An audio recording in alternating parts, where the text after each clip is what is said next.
Well, you mentioned that there's underwater UFOs. Oh, yeah, lots. They've been tracked for decades.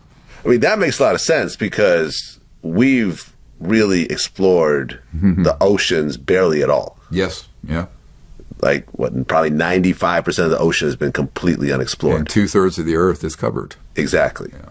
So, are there actual alien bases at the bottom of the ocean and so forth? There are both human and non-human assets that have been in the ocean. Really? Yeah. Like Atlantis, kind of? Well, I do know that out in that area there's some strange phenomenon, and What area do you mean? like what used to be called the Bermuda Triangle. Bermuda Triangle. Like that. Okay, I heard about this in the 80s, where planes would just disappear and so forth. And you're saying that's a real thing? Yes, but that was a underwater covert human array, electromagnetic array. Okay. There's a similar one down at the South Pole. We had a new whistleblower with Raytheon describe a mile under the ice these neutrino light emitters and detectors that are down there at the South Pole, not Antarctica, South Pole. And you can look at his testimony, Eric Hecker, who was down there for a year at that base. And so there's a lot of unusual things that are placed under the ocean. Then there have been extraterrestrial vehicles, and I understand even bases that could be deep, because they can go through any medium.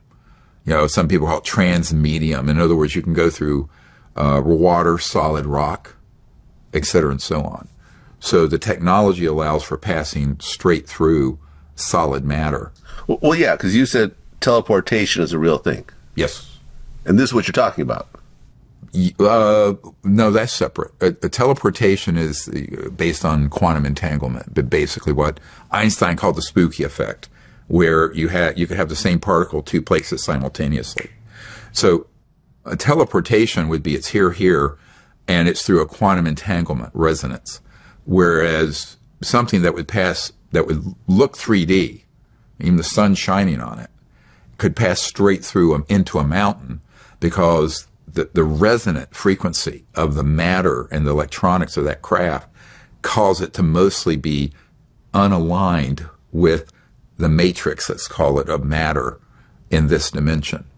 So, and it gets a little esoteric, but if you can visualize my body, 6'4" and weigh 220. If you were to take out all the space between the atoms and molecules, all the mass of my body would fit on the tip of a needle of a pen. Yeah. All right. So, but it's this size.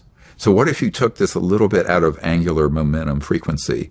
Then this body could walk right through that wall, and my atoms would not touch those atoms. Because you're going between the atoms? Yes, because you're passing in the space between. Okay. All right. I mean, it gets into some esoteric physics. Yeah, that's pretty wild. Yeah. Yeah.